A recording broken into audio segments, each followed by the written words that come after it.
Awesome. I'm excited to dive in, man. Jonathan, I really appreciate you making the time. You're running a massive company. You got a life. You got a lot of things going on. But, as I just said to you, like, I really thoroughly enjoy bringing on people to have these intentional conversations with that I find fascinating. And from the moment we met, you had a very positive energy about you, man. Like a very curious energy, very positive, no fucking ego bullshit. Just a guy who wants to learn from other people and connect. And that's awesome, man. And it's so hard to find. And I really appreciated that. One of the things that we bonded on was like our love for freedom, for travel, for exploration, for adventure. And I think you're one of the few people that really has gone far, even beyond me in terms of what I've done. You've done some crazy shit, which I hope some examples pop up as we're talking, because some of the ones you've shared so far with me are amazing. But the challenge we've been going through this year of adjusting, obviously this is a topic that comes up all the time, but the specific thing that I'm wondering about with you is, what is the healthy way to replace that component of ourselves that you and I in particular both have so deeply, which is to see the world and adventure. And here we are locked up in a sense. I feel slightly imprisoned. That's probably really dramatic, but that's just how I feel, because it's like a part of my soul, man. It's like a part of my being to be out there. So how have you been managing it? And what's a healthy way to replace that or manage that feeling for the time being? Yeah, man, that's a good place to start. I feel like for me, I always kind of thought about, you've heard of restless leg syndrome. I kind of always felt like I had restless everything syndrome. And I kind of I subscribe to the model where if I came back from a trip without having another one on the books, I instantly felt stuck. I felt depressed. I felt like I didn't know what was next on the horizon that I was like gearing up towards or training for, planning for, right? And that's something that fortunately I feel like one of the silver linings of the recent stuckness that we're all feeling is that, at least for me, I kind of broke down that bullshit of feeling like I needed to always have something else on the books to look forward to. And it was a new challenge to not think about where am I going to explore, but bring the exploration a little more introspective and focus a little bit more on finding contentness here and now. And what are the things I can do here? Right. So it's a different avenue for exploration, but for sure, man, it was like, as soon as everything shut down, I think I was with you the week or 2 weeks before it happened, right? You're in Powder Mountain. Powder Mountain. That was like the last hurrah, dude. It was right at the end of February. We had an absolute blast. And then from there, I flew to Phoenix to meet with my team. And then first weekend of March, I was back here. And then it was like March, 18th or something, everything shut down. And that basically put a halt of 7 years, 8 years of nonstop travel for me, where I had just been constantly on the road. 3 years where I had never stayed in one place for more than a month. I was gone at least a month, if not, a week, if not 2 weeks of every single month. And all of a sudden that stopped. Wow. And, you're at that level. Yeah. Same. Like it was at least once a month for half a week to a week, every time. Have a home base, but like always on the go. Totally. And so I think there was a pivot point where I had to like think about, an intrepid kind of adventurer, explorer is always nervous about putting down roots because you feel like it's the end of the like exploration, right? And experimentation and curiosity and all these places. And I had to realize that putting down roots did not mean you were going into a rut, right? Like there's a difference between a rut and a root, and roots are really healthy. And so I had to like think about coming back to this place, right? Where I'm here with my dogs and my wife, and we got a cat recently too. And we've been doing tons of home projects, and I've been, finding my freedom in the Blue Hills across the street, trail running. And prior to all of the adventure travel for me, this, you know, the guitar music was wasn't. my outlet for creativity forever Oh, growing up. Like I was always a singer songwriter. I was in punk bands in college. I was playing like acoustic shows at bars and like opening for bands and recording music. I was always doing that. And then it was 2012, 2013 that things pivoted to the adventure world when I bought a one-way ticket to South America and went to like climb big mountains and create a documentary. And then that kind of opened up the doors for me in the outdoor industry and creating content with outdoor brands and building, you know, a resume within that space, just constantly on the road. yeah. And that put music on the back burner for me forever. Mm, And so my recent way to channel my energy, if not hopping a plane and going somewhere fun and new, was to return to the guitar and return to music. And mm, so I think that for me, I've coped with it having to break the BS of thinking I always needed something else on the agenda to look forward to and think about mm-hmm. what am I loving about right here, right now, and then also have the outlet for my creative energy pivoting somewhere else. Where else is that going if not up a mountain into a guitar, right? And so Man. I got back into the studio and started recording new music. Wow. Wow, dude. There are so many people that are sitting at home and performing a sort of like woe is me exercise rather than taking the time to, well, she's going crazy. I got a puppy during COVID. There you go. So I don't know if you saw him, little mini golden doodle. And these are the gifts that are possible during this time. And there are so many people that sit around saying, you know, but I love to travel. And this kind of like what I said, like exactly what I said, but like a continuation of that with no solution. Like that is a fact. And because of that, I am no longer whole and there is no solution. And instead, what you've done is sit down and say, well, okay, I mean, clearly I am sort of handcuffed here. I don't have control. What do I have control over? And instead, you went inward. And we were talking just before we started recording about things like meditation, even.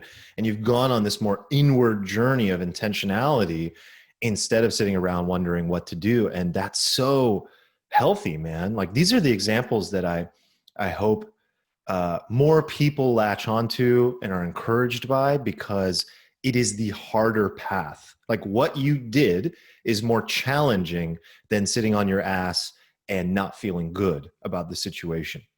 And I couldn't relate more. I truly couldn't relate more to the exact feeling of like restless leg slash life syndrome Yeah. and needing to be on the go and have the next thing planned.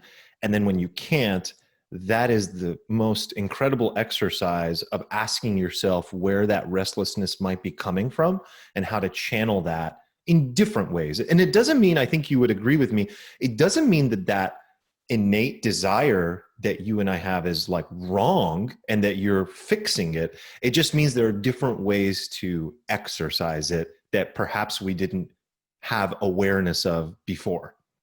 Yeah, 100%. I mean, I was supposed to be in Ecuador in July, right? Climbing Cotopaxi. I was supposed to be out in Hawaii climbing Mauna Kea in August. I was supposed to be running a Spartan race in Vermont in September.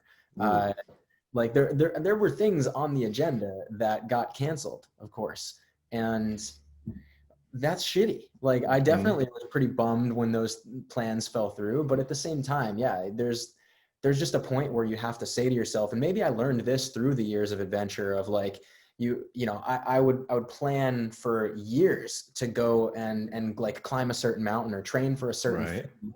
And then you show up and sometimes the weather's just not there. It's just not happening. And like, you know, I'm climbing up Mount Rainier and I'm leading 8 people and we're on a rope and we're at 13,000 feet on the Ingram Glacier. And like, it's, you know, the sun is just coming up from behind And it's like conditions seemingly are perfect, but me on lead, I'm realizing that what I'm punching my ice axe into is a thin layer of ice. Underneath, there is just a pocket of faceted sugar crystal snow on a 40-degree pitch that we could tag the top, trying to come back down that. The sun's going to warm that icy layer, and Mm-hmm. we'll all slide off of that faceted snow. There's going to be a point where that's way too dangerous. And Mm. so you have to make that moment of like, okay, turn around, right? And everybody put all their money, their time, their effort, whatever, to get to that point and not get the summit. But sometimes you just can't get the summit, and that's Mm. okay. And you have to turn around. So I think years of having those experiences and being in situations where you had to be okay turning away from an objective, pivoting a plan, dealing with those rapidly changing conditions and environments in Yes. such high stakes environments, right? Gave me a little bit more to draw on to like understand the perspective of like, yeah, it sucks, the plan fell through and I'm kind of stuck here for now, but I'm still planning like what mountains I want to climb and where I Mm. want to go, and I've still got my hit list and my board over there of things I'm going to work on. And hey, isn't it cool that like forever I've had like record 5 new songs on my list, and that kept Mm-hmm. getting bumped, and now because the travel got bumped, I can do this. So it's a matter Yes. of pivoting into like, all right, understand that like you might not be psyched that this happened and this changed, but like, what does it give you the opportunity to do? Where do you Mm. channel that momentum and energy to then approach with positivity and optimism some new thing that you can pour yourself into for a period of time, Yep. right? Hmm. There's one more thing that's so absolutely true. What you said, dealing with the unknown or understanding how to pivot is a critical part of adventuring, mountaineering, traveling in general. I mean, you get on a plane and you end up somewhere with no. I mean, the type of travel I do, it's like I don't book anything. I don't Yeah. book anything. I just show up. I literally will arrive at the airport and talk to people. What's the best area to stay? Or I'll just jump on the like every airport usually has like, where's the train to downtown? Okay, cool. I'm going to take that train to downtown or hop in a cab and go downtown. And you arrive there and it's like, all right, where's the cool area? And then all of a sudden you show up and it's like, oh no, actually today's a national holiday that you didn't know about, which means that every single hotel is booked and you have to be ready to pivot, to move, to adjust, to be extremely flexible. That's an incredible lesson that comes from certain types of what I think of as true traveling. The other thing, though, that stands out about what you're saying is that the main thing, another thing that we gain from moments like what you described is people assume that you travel and you're on the move because you don't want to stay still.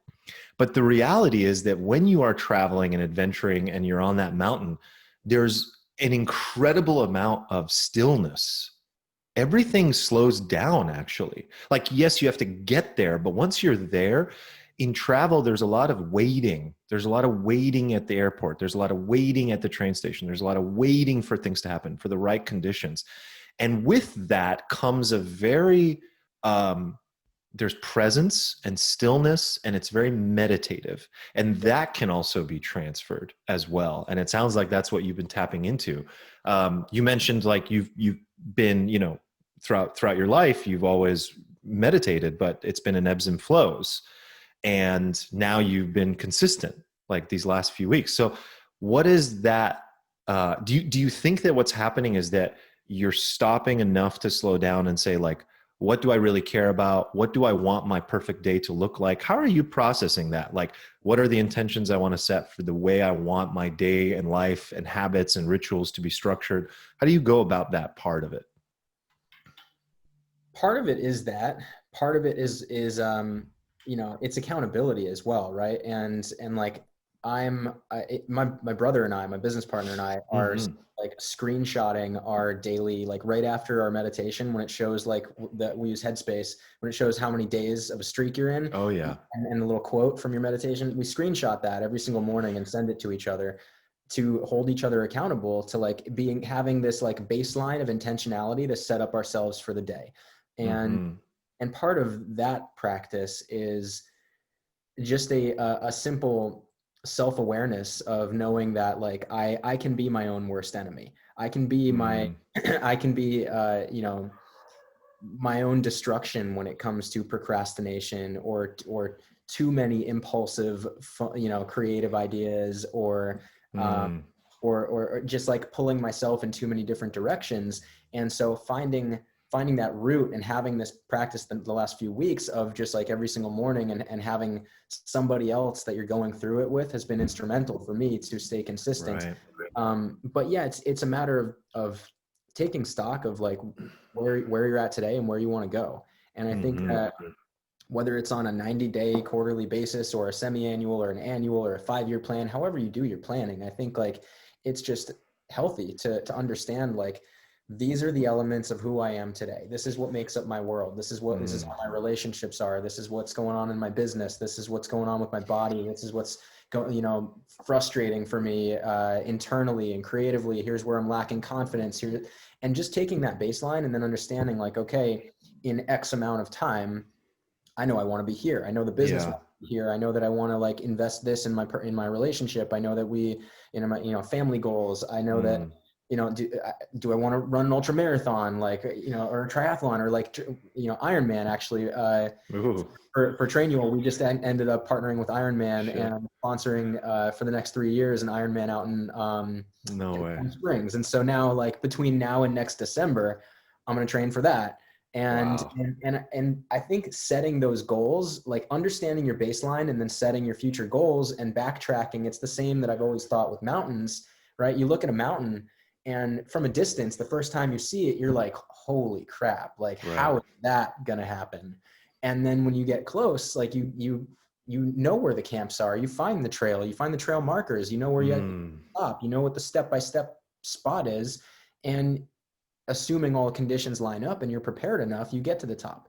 And I think that like, but to get to the top, you have to become a different version of yourself, right? Yeah. Along the way, which does take practice and determination and patience, like you said, because Hmm. sometimes you will be just in the tent for 3 weeks waiting for the weather. And and you Yeah. know, sometimes like you could tweak an ankle on a run and then like, oh crap, can't do that Ironman anymore, right? Patience. Right. Right. And but the intentionality of the setup is why I value the practice on a day-to-day basis, because it's like, what are the daily habits that I'm committing to crafting for myself that get me to the goals that I want in, you know, this time frame. Yeah. Yeah. Well, dude, you are a serious like outdoorsman. Like this is not Siri just heard me. Serious. Started this fucker's always listening. Alexa's in one corner, Siri's in the other. You are advanced. Now, in your world, you're probably like, oh, Armand, you don't understand. There's like all these other people that are way more advanced than me. But to the hiking layman, like you are a like seriously advanced I mean hiker, mountaineer, like you're at a whole different level. Who did you learn from, or rather how did you learn? I mean, you're leading groups. I think when we were talking last, you were telling me like you'll just like throw it out to people like friends and be like, I'm looking at this mountain, I'm thinking about doing it, you know, do you want to roll? Do you want to do this? Like, are you down for something like this? And I think some of them have had experience, others not as experienced, but you're leading. And can you explain what leading actually looks like? Because I mean, I remember little bits of it, but it's really intense. Like you are, it's like you're the fucking explorer out there, and you don't really know where you're going, and you have to have this like technical toolkit of how to approach certain things, but also you have to understand how to navigate. You have to be thinking about the people behind you and with you that you're taking care of and not putting them at risk. But I'm curious how that all develops. Like, how do you learn something that's so technical? Like, I imagine you have to have this like master sensei that takes you on 100 expeditions before you can do something like that. I wish I had like a photo of all the gear that I brought to Denali so I could show you. Like, maybe I'll try to pull it up before we end the interview. But yeah, dude, it's not an overnight thing, right? Like I knew that I had a love for the outdoors my whole life. It didn't really culminate until 2009. I went and studied abroad in New Zealand because Mm, like I mean, Lord of the Rings and Planet Earth had just come Hmm. out like the year prior, and all the New Zealand Oh stuff. yeah. It just looked epic, right? And I was like, when I'm gonna get to Europe at some point, like I said to all my friends, like you guys can go like jaunt around Spain and Italy and whatever. I'll eventually make it there. When am I ever gonna get a chance to go live 9,000 miles away and like go Mm, home around New Zealand? So that's where I went. I was always drawn to the more open experience, right? Open yeah. country and just like unknown experiences instead of curated cultural travel. But um, I don't know. So it was like out there that I started to like Mm, really hone that desire and that love, and started hitchhiking around the country and climbing and bungee jumping and rafting and wow. Were you and in the South Island or North Island or both? South Island. I was in Dunedin. Nice. So yeah, just spent the weekends. Like I'd go to class and I surf was during there the week. last year. Was it How last? were Yeah. you? Yeah. I've been twice now. I want to go back again. It's incredible. It's the best. So that's where I really kind of let it loose, and then from there my perspective on the rest of my life started to change. It was like Mm, all right, I have experience in video production from working in a business with my brother. We were doing, videos for like amateur sporting events all around the country. I was studying marketing in at a business school, and so I had some like mm, business experience. And there is when like everything changed in terms of the adventure perspective, right? mm, And that's how they kind of all started to combine. And so when I got back to Rhode Island, where I was going to school, senior year, I decided, cool, after school, I'm moving west, and mm, I'm figuring out how to combine my passion for the outdoors with my experience in marketing and production. mm. And I also had at the time, I'd also qualified for an internship with Old Spice, where they sent me out to Zermatt, Switzerland, to go launch a product for them. Wow. And yeah, I ended up just snowboarding around the Matterhorn, like basically tweeting and blogging and vlogging about Old Spice Matterhorn, like the Fresh collection, when Yeah. we were first starting to experiment with social media. That's OG stuff right there. That's when Yeah. it first So started. Yeah. so like that's kind of when I started to think like, oh, there might be a career here where I can actually just like have adventures and create content and tell stories in wild places, because I have the passion and the know-how to do that. And so this thought about a documentary film project started to take shape, which I called Between the Peaks. And it was an adventure to go Great name. down to South America and climb Aconcagua, and eventually make it to North America and climb Denali. And between there, travel the Pan American Highway and volunteer in every country. I pass through and go deep into the culture, and like have that really raw adventure that was bookended by like two massive climbs that I had Wow. no qualifications to do, but just Hmm. thought would be fun. And so the next step was, cool, I've got to go to the mountains, right? So Mm. I drove with my friend Ethan. We drove from Massachusetts to Aspen, Colorado, and ended up just living in Aspen for a year, planning for this adventure. And so it was there, prepping for it, knowing that this thing was on the horizon that could turn into something that could help my career, or it could just be the adventure of a lifetime with a couple Mm. best friends. And so like I knew I had that objective on my mind, and being around Aspen, started bumping shoulders with some of like the best mountaineers in the Mm. country that live there. And this one dude, Jordan, who's a Jordan White, he was the youngest person to climb and ski all of Colorado's 14ers. He was a Oh bartender wow. at a local pub that we would go to all the time, and he started to like talk to us about gear and take us out, Mm. and like went into Pepke Park and started to show how to like set up a Z pulley for crevasse rescue systems. And so it was just like one part Mm. just passion and curiosity, and another part like seeking out the people to suck the experience out of. Yeah. And then the third part was just giving it a go and Hmm. flying to Rainier, in September of 2012, and not booking a guide, but instead me and some friends just like going for it and seeing what happened, and seeing if we did have the That's chops. nuts. That's nuts. And I think some stupid decisions along the way led to a lot of great Yeah. experience. Right. And uh, and, You and sped it up. yeah, and so Yeah. now I mean, there's a lot of books like Freedom of the Hills is like the mountaineering Bible, and so I Mm. went deep into that while I was working in Aspen as a bartender and a snowboard Freedom of instructor. the Hills. I'll have to Yeah, link that up for people. it's Okay. real good. So I think it's like you have to have the passion and the curiosity to go seek out the knowledge, whether it's from the books or from the Yeah. people who do it, or from the or just real life experience. And it's a combination of all of that in whatever avenue you're trying to go at. Yeah. I don't Did need you any more marketing. did you struggle when you were younger to understand like what you were actually interested in or passionate about, or was it just pretty natural? You know how sometimes people go like, I don't know what I'm passionate about. I don't know what I'm into. I've always had trouble understanding that because I've always been so fascinated by so many things, and I'm like, I have too many passions. I'm curious how it was for you. It's the same. I Okay. I never struggled to say that I was passionate about something. I Yeah. struggled with what I wanted to focus on. Yeah. It was like I feel like within my one life, I'm trying to live like 50 different lives, and um, right, Oh, that's so good because that just hit me. That yeah, like that's literally yeah.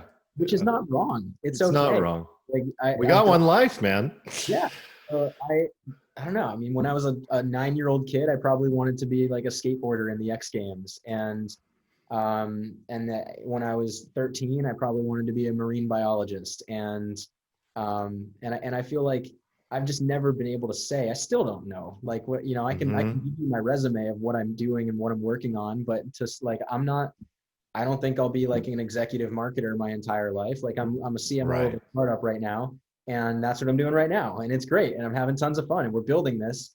But I never would have said that at 31 I'd be the CMO of like a tech company. Uh, Hmm. 10 years ago, I would have said at 31 I'll be some sort of like world class snowboard mountaineer, Yeah. and Yeah. you just don't know how those shake out and what becomes a hobby and a passion and a pastime versus what becomes your day-to-day commitment for a period of time. And I'm kind of looking at life as a serialized chapter book. And if you think of your life as a book, like the cover is just it's you. Yeah. And you don't have to have just one story. Yes. You have different stories and different chapters, and I'm currently in the middle of chapter 7, I think. Dude, I love that analogy. We talk about that a lot amongst my friends. And just as we've been building our business, we even internally talk about the stages of the business in terms of the chapters of a story. That resonates so deeply, man. That was like this deep soul belly laugh that popped out because I also have this like insane desire to live 50 lives within one, but maybe it's not insane because we live these various we are very multi-dimensional beings with many interests, and so we deserve the opportunity to experience those various things, and there's a balanced rooted right way to go about doing so, where you get to live your life, you get to still have a family, you get to be there for other people. I think there's an extreme version of that that can look unhealthy. Actually, that might even come off judgmental. Like, who's me? Who am I to say that that's unhealthy? But there are people out there that just want to be independent and on their own and travel the world and experience these different things and go be a scuba diving instructor for 1 year and then move over there and be I don't know, a yoga instructor and over here and, these various things. And there's really nothing wrong with that. I think these are all parts of ourselves that we want to experience. Um, but what it really comes down to for me is I think that when it comes to these chapters, we we sort of imagine that whatever is at the forefront is going to be the only thing. And so right now you're the CMO of Trainual, but you're also focused on all these other areas of your life. And by the way, this is a good transition because I definitely want to dig into that. You all of a sudden, through a combination of your experiences and the opportunities that present themselves and the things that you can't really understand, something showed up. And one of the things that I often mention to myself, and when people bring up this topic, is in life, all you can really do is show up to the best of your ability with whatever is in front of you. You can have a North Star and goals and things that you think you want to do and accomplish, but without attachment to them happening. And even without attachment, and if they happen, without attachment to them happening a certain way. Say you wanted to build Trainual to be a certain type of company, having a certain type of attachment to how it should play out, at what rate, at what speed, to what degree, that can create a lot of suffering. But what I sense with you as you're talking is like you're very open to the possibility of how things might play out. There doesn't have to be this very specific, rigid way that things have to play out. And I think that that's extremely healthy, because otherwise that's where we create suffering. Suffering happens when our preferences for how life should be don't match up to reality. That's it, simply put. And the moment that we can like let go of our attachment to our preferences, I have found, especially in the last 2-3 years, that there's just way more of a baseline of like peace and acceptance of just what is. This year being the perfect example of that. It's like, I need to be able to have hit 5 more countries and 5 more adventures this year. That's a preference. And if I attach to that, that will create suffering. And you made me think of that. So thank you. So with Trainual, one of the things that I'm really curious about, just to shift gears into that, because I'm so fascinated by this company, man, and what you guys have created. And seriously, like, congratulations. It's like a rocket ship, dude.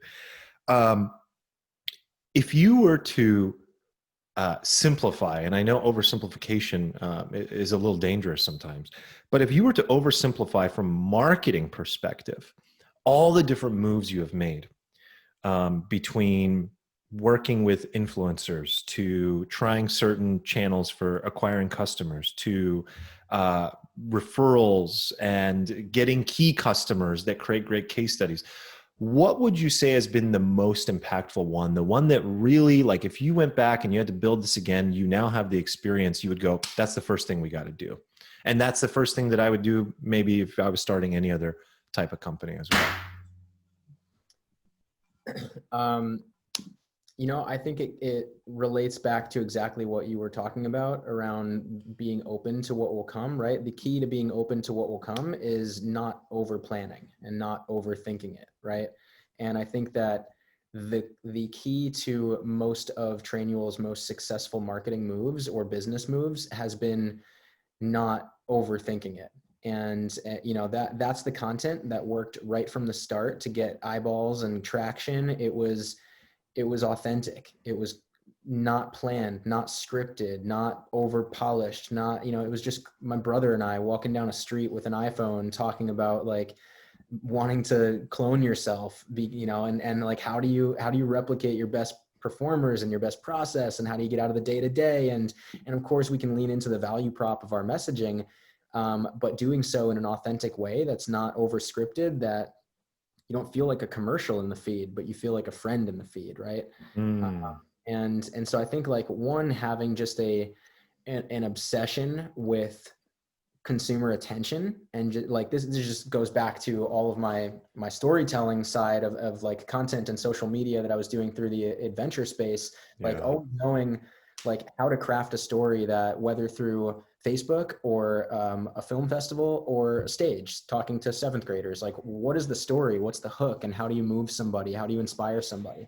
And bringing that element to it, coupled with a very natural, authentic candor of just like showing the face behind the brand and not the product first, but the people first, was powerful for us. So if I were to simplify, to your ask, simplify, like, what's the line of best fit in the DNA of Trainual marketing and Trainual's business plan, it's like, it's honestly authenticity, and not, it's funny, we're like a playbook for your business as a product, but I often say throw out the playbook from like how, like, right. Sure, every business owner wants to like systemize how they do what they do so they can scale things, but at the same time, like, you can't be overly obsessed with process and overly rigid on how something works, because you will end up driving into the iceberg instead of being able to turn the ship very quickly away from it, right?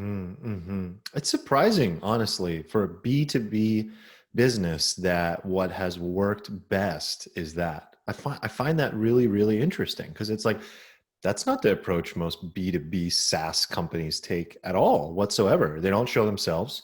They focus on the product. This is the solution. This is what we can do for you. They don't really think about content marketing very much. I think only in the last 5 years or so, I would say, really, I've seen a shift in the B2B space, or the SaaS space in general, of companies understanding the importance of content marketing. That's always been more of a B2C thing, an e-commerce thing, an information product thing, the guru thing, hey, I'm the person behind the course. Here it is. Here's who I am. But you guys walking down the street, and I mean, I still see some of these types of videos from you guys where it's just like casual, authentic. Love what you said. It's like we're the friend. Like that's it. We're not this. Well, think about when you're like clicking through your Insta stories, right? Like as soon Mhm. you're engaging with the people that you follow and you know, and the influencers you want to, or the brands that you want to. But in general, you're looking for like what are your friends up to, right? That's what you care about there. And then if you click the next feed and you're like staring at what's obviously an ad, and it's like a perfect like pink background with like a laptop and like animations and a product message or an offer, or whatever, like you kind of don't care. You just like click again to what's next rather than 100%. clicking and like then you see me like staring at the camera like talking to you about like how to find more efficiency and how you scale your team. But it takes a second to think like, wait, do I know this guy? Hmm. Did I forget that I followed him? Or like it takes a second to Yeah. realize that there's a brand message behind that, and it instantly feels more authentic, right? So I Oof. think that That's some that next level tip right there. That's very good. Can we get a little technical about your media buying strategy? I think the creative aspect is really important. The number of videos you shoot, the things that you try. What do you have like a baseline of what you say? Every this many days, I'm going to change out the creative that's not working. Every week, we're going to shoot this many new pieces of content. What's your overall game plan when it comes to content and media buying? there's no perfect answer of when to change out creative. It's just like is it working or is it not, right? Like some videos will work for 3 months, others will work for 3 days. Hmm. And so like there's not a timeline that we're like, oh, on this day of every single month we've got to be testing new creative. It's just like what's currently working and what's not, and how do we learn from that and scale that and do more of this and less of that, and where do we play here versus there. It's very fluid. I mean, our core channels are Facebook and Instagram and Hmm. Google, but we're of course playing in LinkedIn and YouTube pre-roll, and TikTok has been awesome Yeah, lately. I Yeah, was curious about that. Yeah, I wouldn't say we've cracked TikTok organic by any means, yeah. but actually TikTok ads, as far as the cost per click and then driving some conversions. And right now we're running TikTok promos for our virtual event next week, and they've been crushing. But it's also a matter of being authentic to the platform too. So the business owner that needs your product is on TikTok. I find that surprising a little bit. So many more people are on TikTok than you realize. Yeah, it's But the crazy. power of it too is like you might not think that like the 35-year-old like business owner Hmm. of a company with 50 employees is hanging out on Snapchat.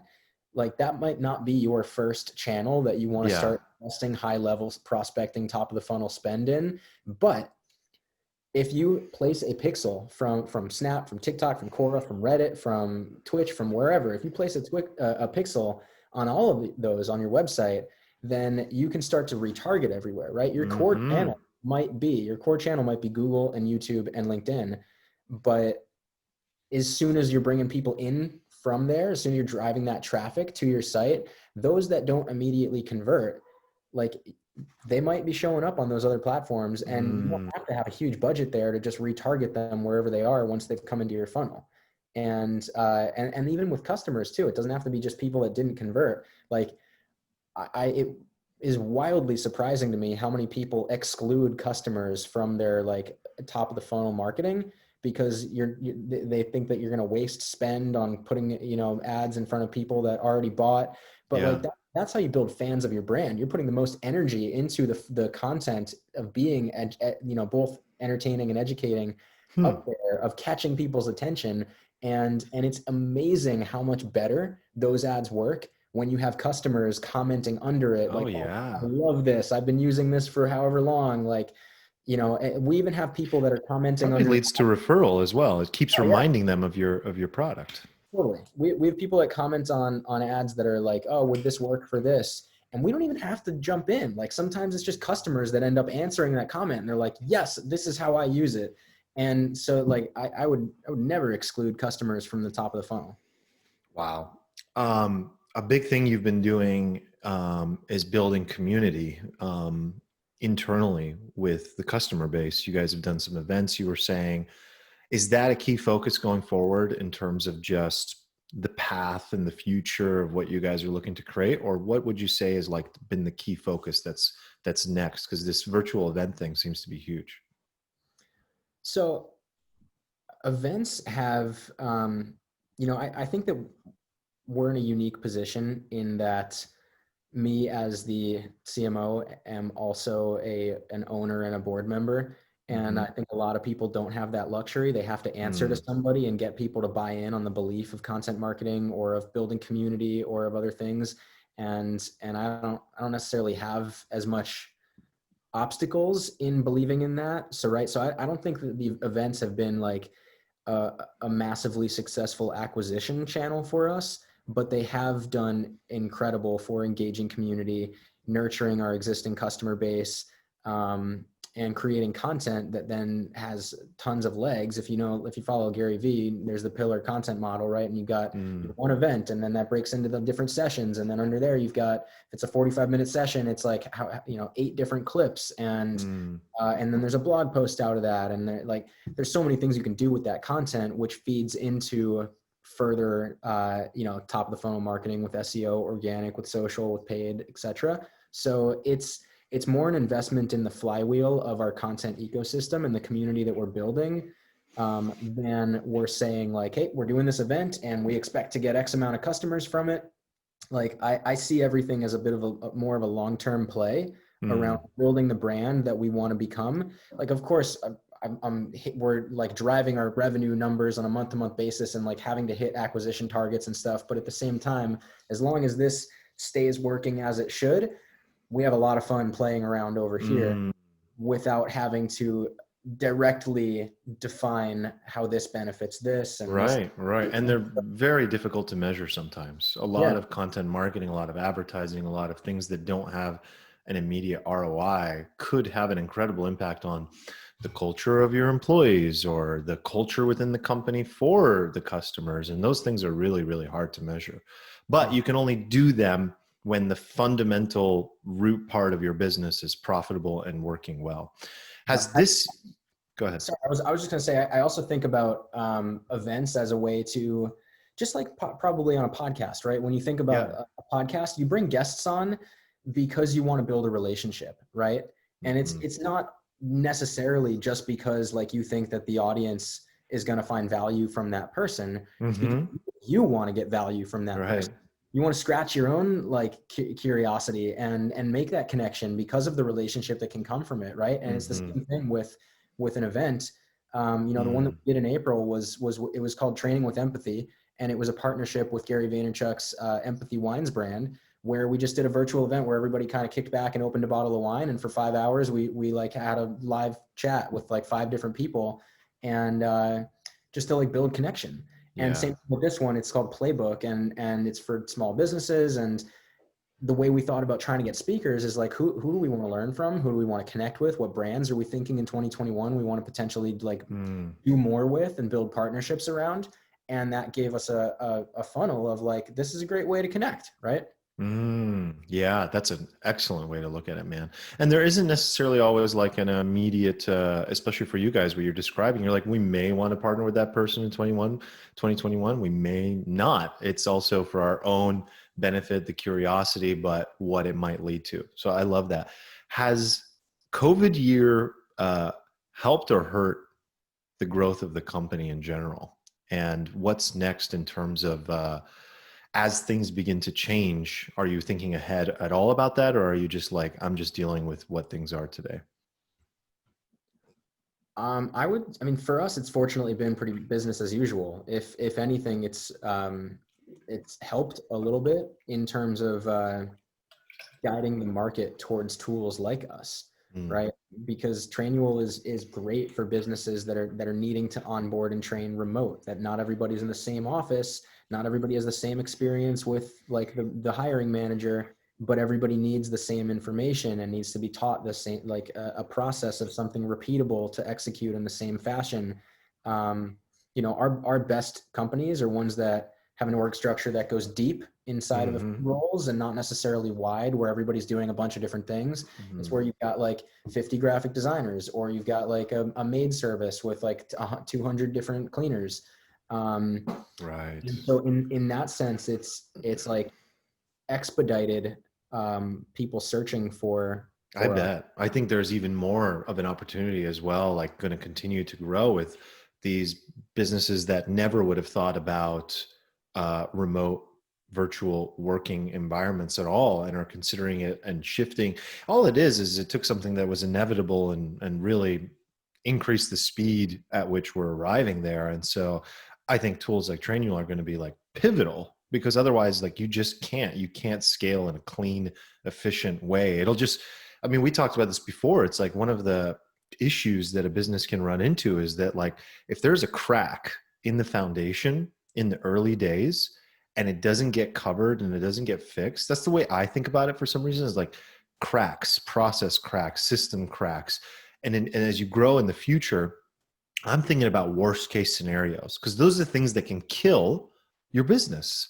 And if they're not made aware and solved, and a process is created that's like 3 people deep instead of just one person who has that gold knowledge of what to do and how to fix it, and they happen to be in Thailand for 2 weeks, and that crack turns into like a fucking huge hole, things can fall apart very quickly. I mean, most companies don't operate on a tremendous amount of cash flow. I mean, I consult with multi 8-figure $1 million, companies, and they don't always have like a lot of cash on hand. Things move fast. And when you have those cracks, they can be kind of devastating. And I know that's just one example of a use case, but it's the more extreme one, right? The others are just like processes that we want to document for those 50 designers so that they all show up and they perform the same way and we get the same outcome. The positives are just as important as well, but I think maybe when you're the entrepreneur, you're kind of thinking about like, how do I make sure this ship stays afloat at all times? It's about how do you build a business, or even just a team. If you're just managing, your team and the organization, how do you build something that can operate without you? Because to your point, like if you're the person that does know that golden nugget and you want to go to Thailand, right? The first time I ever used Trainual, it was before Trainual was a company in essence. It was a tool, like a beta tool that existed inside my brother's consulting firm. And in June 2017, I went to Alaska for a month to climb Denali. And I had a website called Explore Inspire. Actually, I'm wearing the shirt right now. Oh yeah. Right.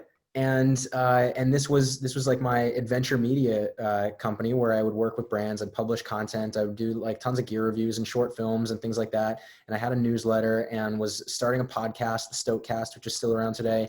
And all of that was happening. Stokecast, right? I want to link to that. Stokecast, yeah. All of that was happening. And I wanted to go off the grid and climb Denali.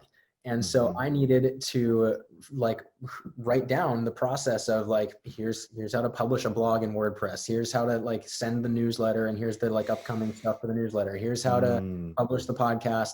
And I gave that to my wife and my friend and was able to just let things operate while I was off climbing. And that's when it hit for me, was not necessarily like that I planned to scale this like adventure lifestyle company into some kind of massive like Patagonia, right? Yeah.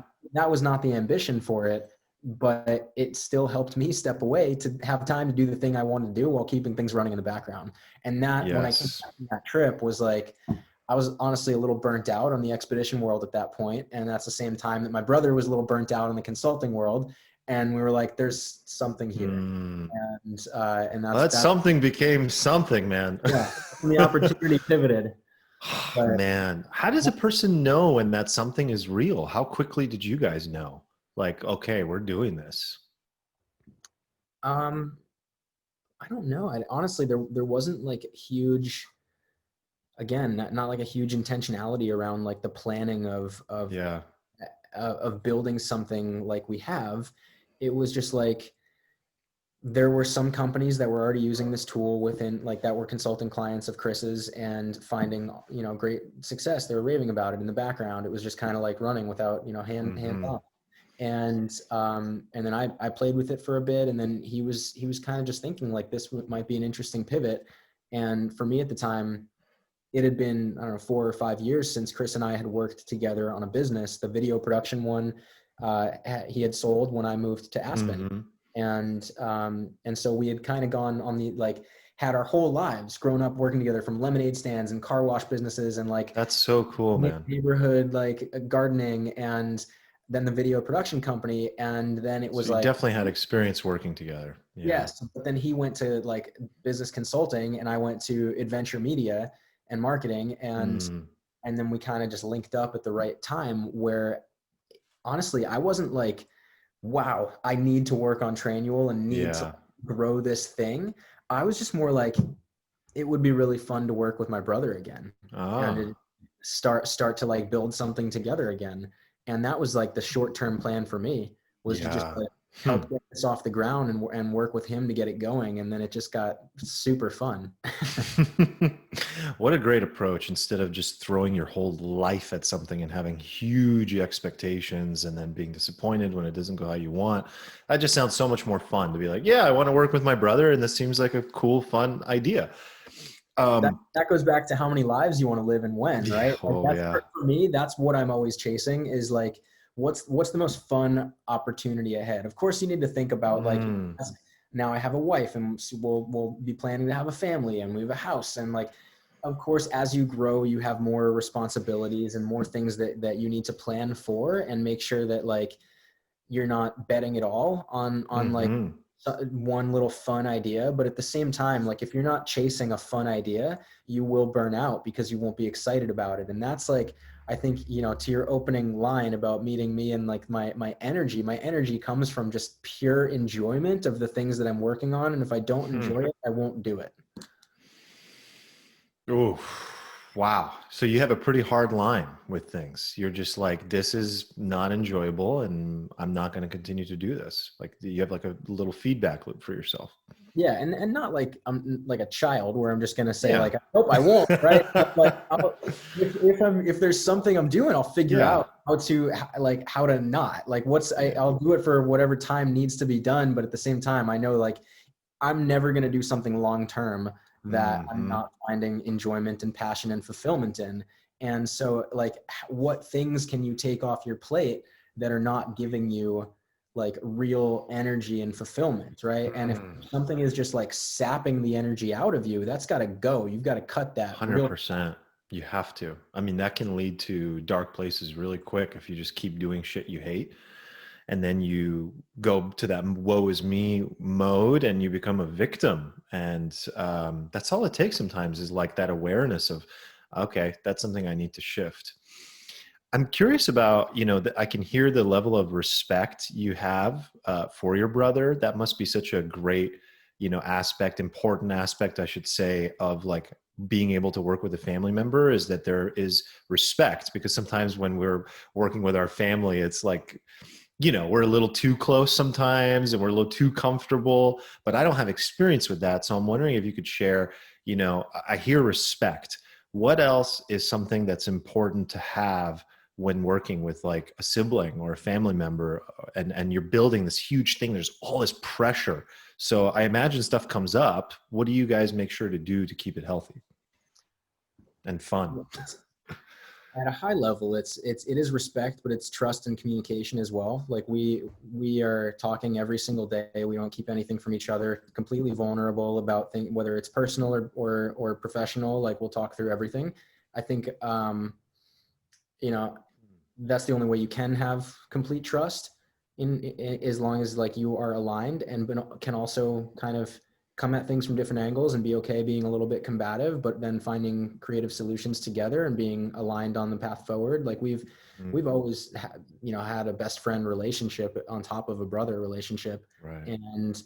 And fortunately do come at things from different collaborative angles that work really well. He's always been more of the systems, minded, like professionally like driven person. And I was Mm-hmm. more like the creative wild card kind of black Creative. sheep of the family, like doing random things on my own, Yeah. but like coming at it with like just a complementary angle. So we've just collaborated and complemented each other really well.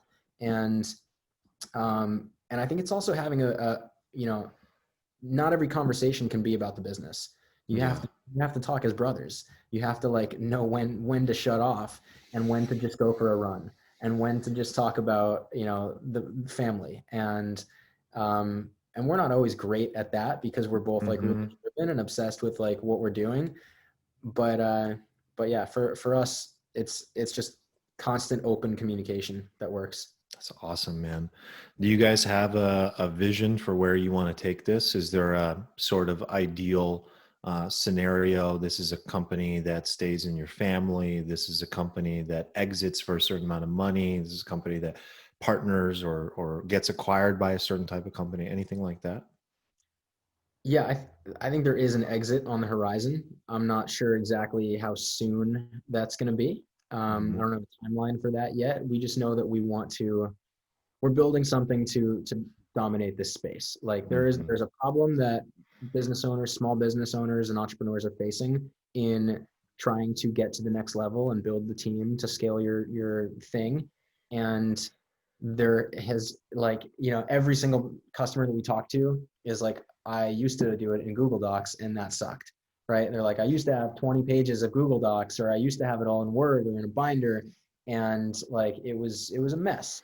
And so there is an opportunity here where traditionally like tool, you know, traditional enterprise LMS has been inaccessible for a small business.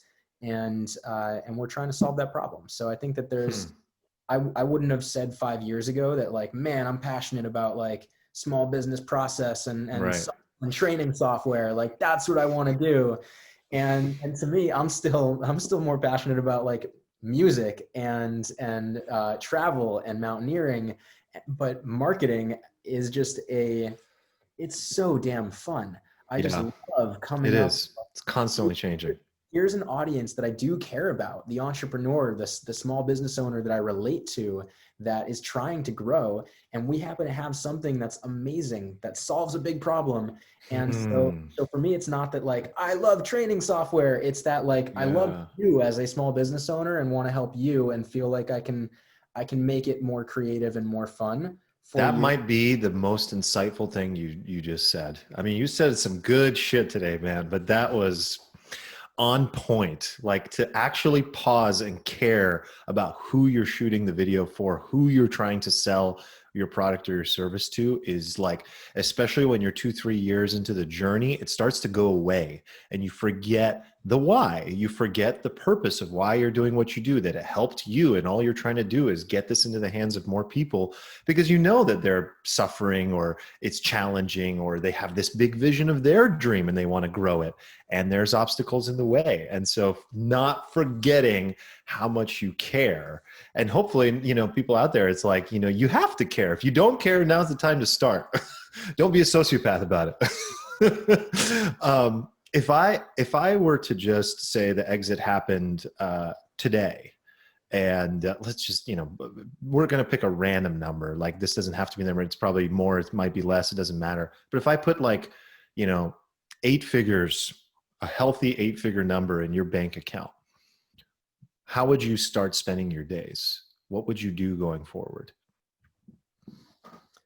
I Like would money's probably no object anymore. Yeah, I would probably pause for a few months to just like really spend extremely meaningful intentioned time with my wife and my family, because I feel like in the 2.5 years we've been building this, I've been admittedly burning the candle at both ends a lot, and I think that my wife specifically deserves a little more attention. So I would first pause there and Great lean. answer. Send her this clip, by the way. Yeah, right. I'll first pause there and lean into that while also thinking about, you know, what's the next creative endeavor for me? How else do I want to Hmm. expend my energy? What else can I do to like put my passion for creation and like bringing ideas to life in a new avenue? And Hmm. I don't know. I think that there's something around if I were to combine like a few different people, right? This would be like the combined mentality I would bring to the next phase. It's like smash together Bear Grylls, Hmm. Anthony Bourdain, um, Gary Vee, and Ryan Reynolds. Hmm. I don't know what would entail. I don't know what will come out of that, but like those are the parts of me I would want to figure out like who is that Yeah. person at the center of those four personas, Wow. and figure out like where that What goes. direction they would go. Say Yeah. those names again. Anthony Bourdain, Bear Yep. Grylls, Gary Vee, Ryan Reynolds. Yeah, you do remind me of all of them, man. That's great. I love that. I love that. There is like an intersection there. And I think if like I've done similar exercises where people ask you like, kind of like who out there contains components of you. And it's funny because I think it allows us to like have a sense of sometimes we're taking something that's very elusive, which is our self, our personality, and trying to put like a construct to it to make it somewhat tangible. And I find it really helpful. I remember reading in the book, like really young, like it was one of the first self-development books I ever read, Think and Grow Rich. And he has this section, I don't know if you read it. He has this section about having like your own board meeting in your mind with your favorite people. And I remember sitting and being like, I had Muhammad Ali to one side and Abraham Lincoln and Socrates. I still do that sometimes because I think these are like components of ourselves. So that's super cool, I man. agree. I think it's healthy to think about like, you can't hold yourself too strictly to any kind of like other person and compare or like idolize too much. But Yes. of course, like if I could follow like the Richard Branson playbook of like entrepreneur, adventurer, like what does that entail? What like that I'm wildly intrigued by the exploratory side of course, like Bear Grylls being this adrenaline junkie, like he's Right. doing all these incredible things out in the world. Anthony, had this insatiable appetite for just like conversation and culture and exploring real deep, meaningful topics. And, I love that both Gary and Ryan coming at things from kind of different angles, but meeting in the middle in that, like, they are not defined by one specific thing, right? Like back to our point of how many people you can be or how many lives you can live and careers you can pursue. Like I know Gary has always had that chip on his shoulder of being the wine guy. So he like started the agency and then he's like in the sports cars and he's like investing here and there and wants to go to the Jets and whatever. And Ryan like coming up as an actor and now he's like in Mint Mobile and Aviation Gin and doing like incredible marketing and advertising and venturing out into different places. And I'm addicted to that of like not just being Interesting. That's what it represents for you. Right. It's like not just being the SaaS marketing guy, not just being the adventure guy. And that was something I had to like fight with initially when we started Trainual. I was coming off of like 8 years of building a persona of myself in the adventure space. Right. And fighting with like, how do I let go of that? Like people have for so long been listening to me curate adventure experiences and gear reviews and talk about like helping people find like their own mountaineering dreams and adventure tips and all that.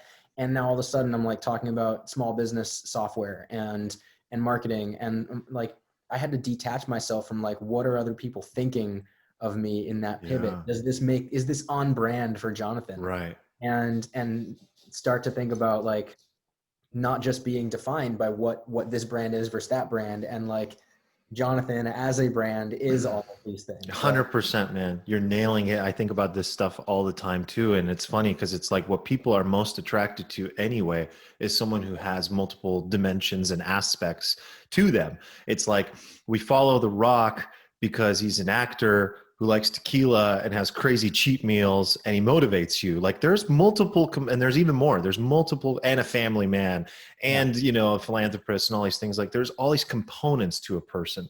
And I think that's what people like. And oftentimes in the social media world, so many people get pigeonholed into one thing. I was just talking about this saying like, one of the dangers of social media, if you are putting your page out or yourself out there publicly, is if you become an overnight success and go viral for one thing, you're kind of fucked. Unless you have the courage to say, yeah, I may have just gained 100,000 followers overnight doing this one thing, like dancing, but that's not me.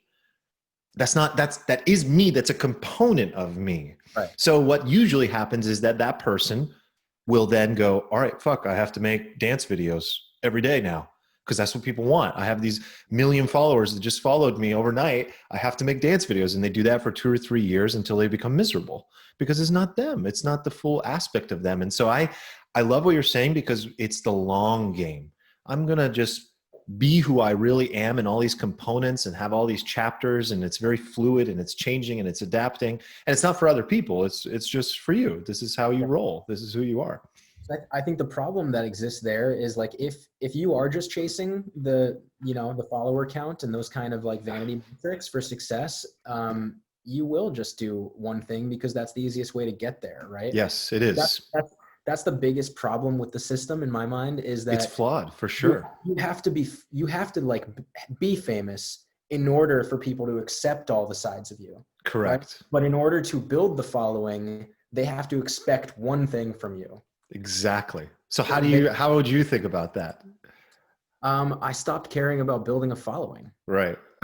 Believe me, I chased it for a while, and I had moderate success here and there with building a community, and I still care about anybody that does come into my community, and I want to engage and talk, and anybody that listens to my podcast or finds me on social or like wants to chat, I want to connect. Yeah. But like, I just stopped subscribing to the I am this one thing, and you go to my page, you're just gonna see mountains, right? And it's like, no, it's healthier to disconnect from that. And who knows? It's definitely not the short, easy path to social media success. No, it's not. They don't teach that in a course, that's for sure. They teach unidimensionality, going all in on one thing. You're really good at this style of like dancing, do that on TikTok, republish it over here and get people used to it. And then as soon as you say, I'm having a bad day,